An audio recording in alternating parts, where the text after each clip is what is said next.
কবিতা জীবনের হিসাব, কবি সুকুমার রায়। বিদ্যে বোঝায় বাবু মশাই, চড়ি শখের বোটে। মাঝিরে কর বলতে পারিস সূর্য কেন ওঠে? চাঁদটা কেন বাড়ে কমে, জোয়ার কেন আসে? বৃদ্ধ মাঝি অবাক হয়ে ফেল ফেলিয়ে হাসে।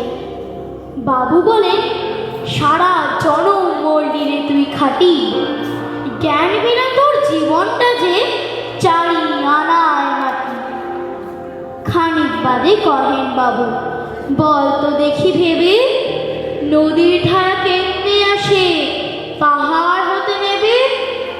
বল তো কেন লবণ পোড়া সাগর ভরা পানি?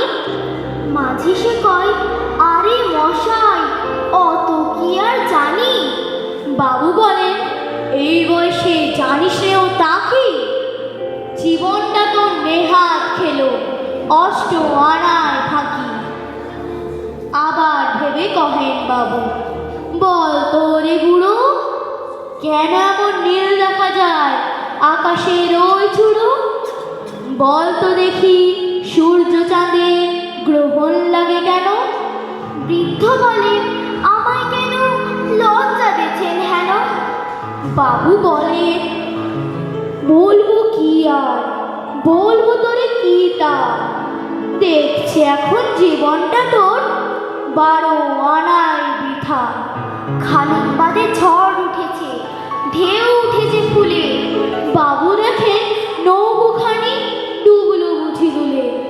মাঝিরে কর, এ কি আপদ ওরে ও ভাই মাঝি, ডুবলো নাকি নৌকো এবার, মরবো নাকি আজই? মাঝি শুধুই সাঁতার জানো, মাথা নাড়েন বাবু। মূর্খ মাঝি বলে, মশাই এখন কেন কাবু?